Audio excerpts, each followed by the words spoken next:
Today we're going to be going over my next PSA submission. I've got 50 cards here waiting to go out to PSA. And again, my strategy with these has been sending 50 cards every 2 weeks to try to get as many cards as I can before the holiday season. I'm not even sure if I'll get these back in time with how slow PSA's been, but we're still sending them out to try to get as many as we can before the holidays and before the 30th anniversary boom. I think these cards will do very well going into then. So let's jump right into it. I think these videos are important because, you know, it takes 2.5 months to 3 months for PSA to get their cards back. So when I finally get these back, it's going to be 3 months from now. And things are going to be so different from 3 months from now, especially with how fast the Pokemon market is changing.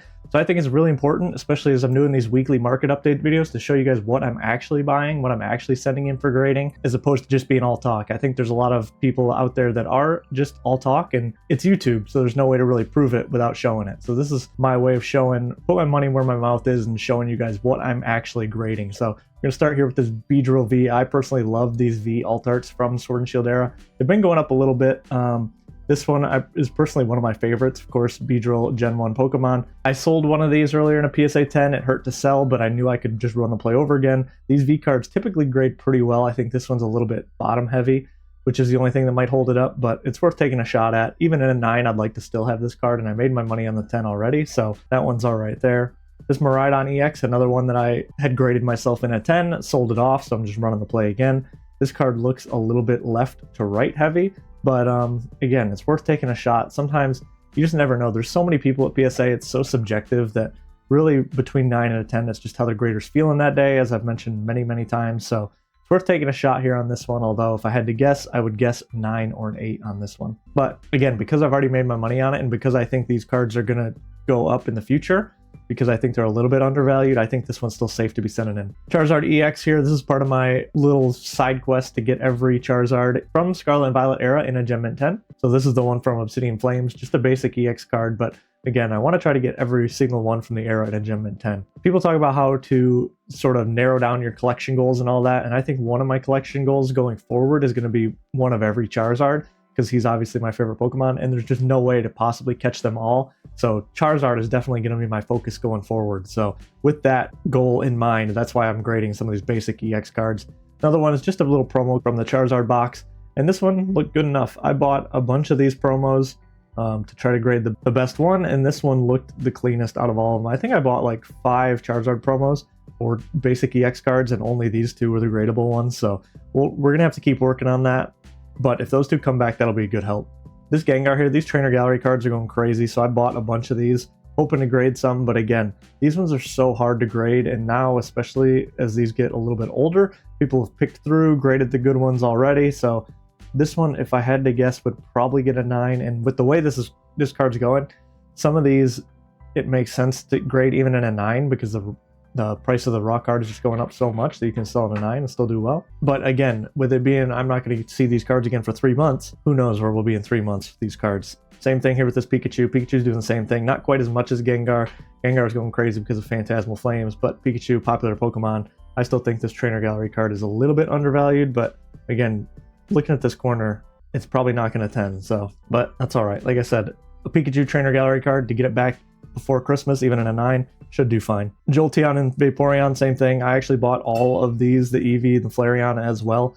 I bought a couple copies of each, but again, none of them were good enough to be gradable. That's the problem with trying to find these older trainer gallery cards now, is that people have gone through them, they've graded the ones that they have, so you're really scraping the bottom of the barrel generally with these now, and it's much harder to grade, like especially look how off-centered this thing is. So honestly, looking at the submission already, this could be a rough one. But that's just the price we've got to pay. I've got about 100 cards, and I kind of split it up.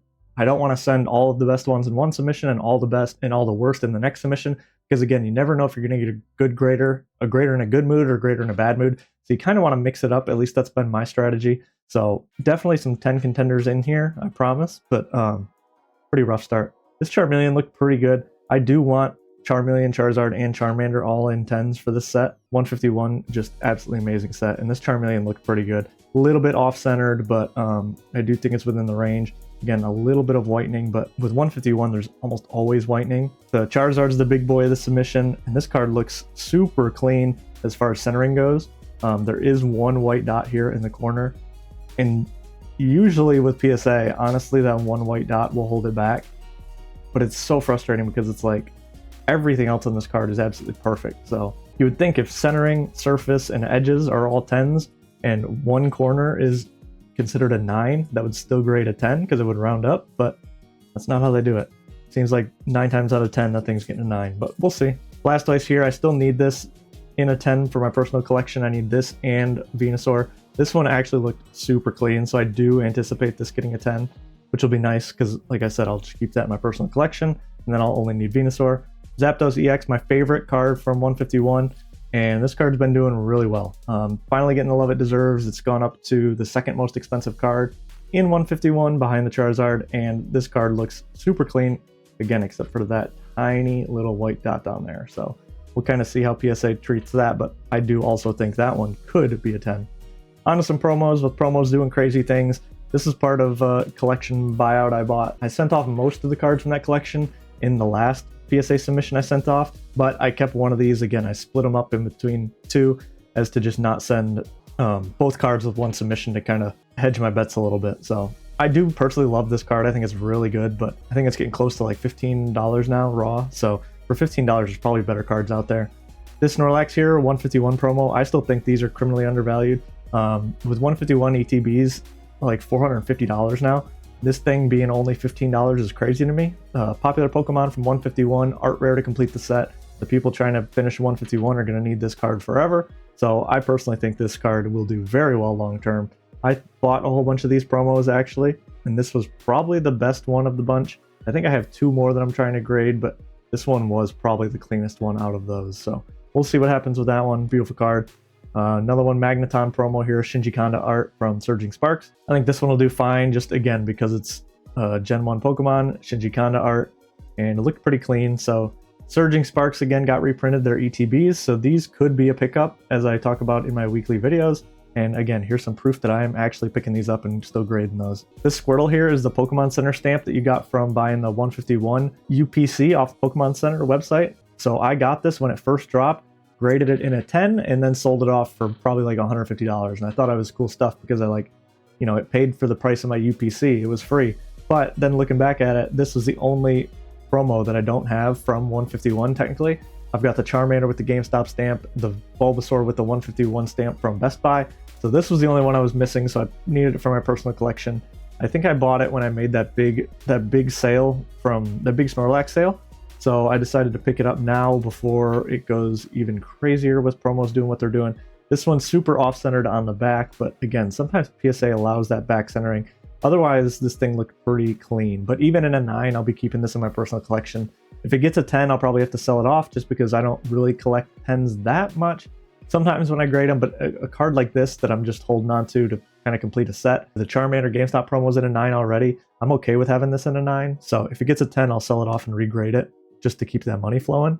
But if it gets a 9, I'll keep it in my personal collection. Another Pokemon Center stamp. This one, Team Rocket Tyranitar. This was given out as a promotion a few months ago. Must have been like 3 or 4 because I got one back that I graded myself. So it takes, again, 2 to 3 months of PSA. And that one came back at 10. I was able to sell it. I think I sold it for like $250 or something. I think it went through eBay's authenticity guarantee program. So again, just kind of running the play. I used those proceeds to buy 2 more. We tried to run them again. As long as people are paying a bunch for these Pokemon Center stamps, I'll keep selling them to the strength. The next play here is, if you guys are following the channel, you know exactly what play this is. The Celebration Venusaur. 1, 2, 3, 4, 5, 6. Again, so last month I sold a ton of these Celebrations cards, and you know my strategy is always to sell them off in lots of 9s and 10s. So because I sold them off, I actually don't have, I think I have 1 set of 10s left and 1 set of 9s left. So I really have to replenish these. Again, I want as many of these before the holidays as I can get. So I really need some of these. Venusaur is the one I'm missing the most. I have 3 Blastoise 10s and 2 Charizard 10s, but no Venusaur 10s left. So I really need to replenish these Venusaurs to get some more sets to sell before Christmas into the holiday season. Same thing with these Charizards. Again, I've got some graded in a 10 that I can wait to sell. That's why there's only 4 of these. I split this up into 2 submissions, so in 2 weeks I'll be sending the rest of these. But for now, I've got 4 Celebrations Charizards here. Again, I didn't try to pick the best. I didn't try to pick the worst. I just picked 4 at random to send with this submission, 4 at random to go with the next submission, and we'll kind of see how they go. Celebrations cards usually grade pretty well. Unfortunately, we've only got 2 Blastoise here, so that means I need to replenish these for sure. But luckily I've got a lot of these in 9s, so I really just need some that I've sent out already to come back in 10s, and then I'll be pretty good there. But those will be the next ones I'm picking up for sure. And then the rest of the cards are actually Japanese promos, and it's fun because Japanese promos have a lot of things going on right now. There's a lot of cool boxes, like this Hiroshima box. They're celebrating their 3 Pokemon centers releasing, and this is one of them that I thought was my favorite just because Shiny Gyarados is obviously my boy. I wish they didn't cut him off. Imagine if this was a full art card and you could see the full Gyarados right here. That would just be amazing. This promo would do huge things if that was the case, but with how Japanese promos are going right now, with all the tariff uncertainty, I think it makes sense to be playing with these Japanese cards because you have an advantage on eBay being a US seller because you can advertise no tariffs and all that. And the only time I've had to pay tariffs are for the Unagaba promos, and I'll talk about those when we get to them. But for these boxes right here, I bought 2 of these boxes from Japanese sellers and 1 from an English seller, and I didn't have to pay tariffs on those, which was really nice. So I have 3 of these boxes. I kept 1 box sealed. I pulled 2 of these out. Again, I'm grading 1 this time. I'll grade 1 next time. Hopefully, if they both get 10s, I can sell 1 of the 10s to recoup the cost, or to keep running the play to eventually recoup the cost if there's not enough profit for the first play. And then from there, I can have 1 of these in a 10 and the sealed box in the 10 that I've paid for with profits from this. So that's kind of my thought with these.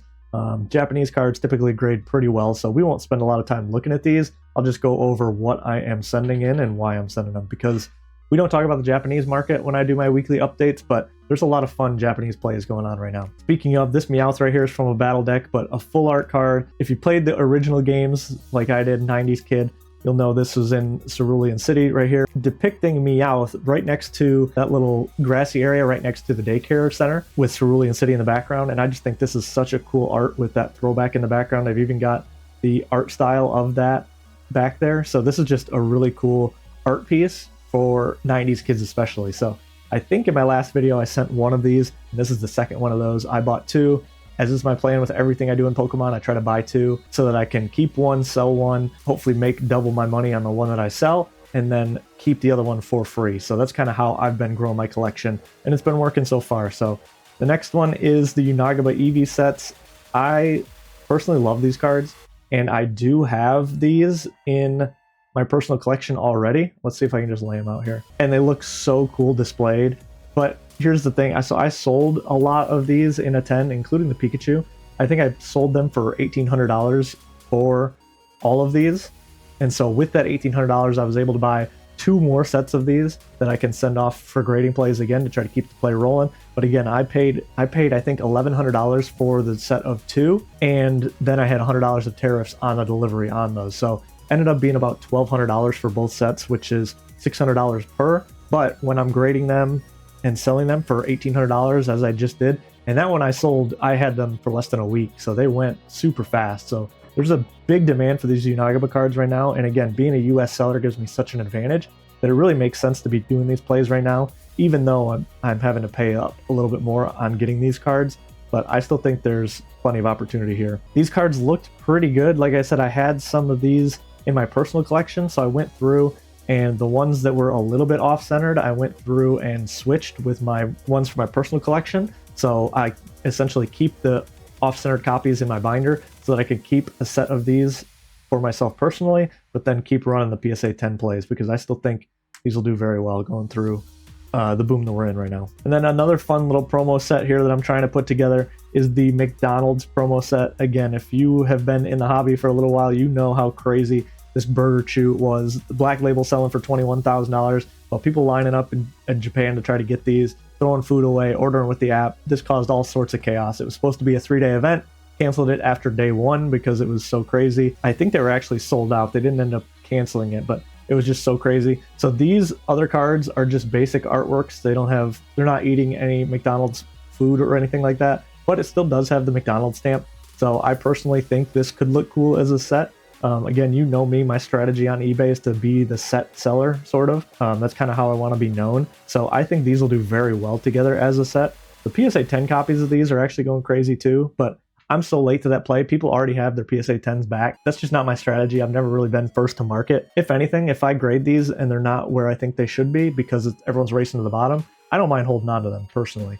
that's kind of my strategy. I'm much more inclined to hold on to things and sell slow for top dollar rather than try to race to the bottom and get $10 on each thing that I sell. But I personally think if these can pull sequential 10s, that this set could do really well long term. And again, another one of those where I did collect the whole set for myself personally. I opened some of these packs. I think I bought like 15 packs to get the Pikachu card and didn't pull the Quaxley myself, so I ended up having to buy that. But again, I've got these in a binder, and I'm really cool with binder copies, especially cards like this. I love having binder copies, and then I'll just do the grading plays for the people that like the PSA 10 copies. But that's out of my price range. I'm selling to those people. I'm not buying personally. But I love these cards. I think these will do very well if they come back sequential 10s. And then the final cards, just this Grand Prix Charizard. There's not much value here. This is probably like a $40 to $50 PSA 10. And realistically, I should have just bought the PSA 10, but the card was cheap enough that I didn't have this card personally, and I still wanted it. It's one of the illustration contest cards, Illustration Grand Prix. And again, as a Charizard collector, I'm trying to collect all the ones that I can. This one was still super cheap, so I figured while it's still cheap, I might as well make the play now.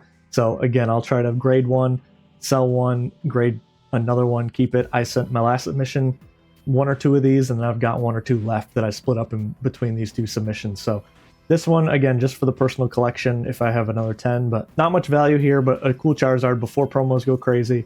I want to make sure that I have one of these. If the Burger Chew's selling for $21,000, then an old Charizard from 2021 or 2022, whenever this was, should do just fine in the future. So I'd rather have it now than try to buy it later. So that's all I've got. I appreciate you guys watching. Let me know in the comments what you think of my grading submissions. Are you guys grading anything now? Specifically, are you grading Japanese cards? As you'll see, almost half this submission is Japanese cards. Again, I just think there's a lot of opportunity there, especially with all the tariffs, uncertainty, and stuff going on. People don't want to be buying from Japan. They'd rather be buying from a US seller just because they know they're not going to be charged those tariffs. So appreciate you guys watching. Let me know in the comments if you made it all the way through the video. Let me know in the comments also what sort of content you'd like to see going forward. Again, I'm trying to mix it up with PSA submissions, PSA returns, the market update videos, and all that. So let me know what you like, what you don't like, and I appreciate the feedback. I hope you guys enjoyed the video. I'll catch you in the next one. Peace.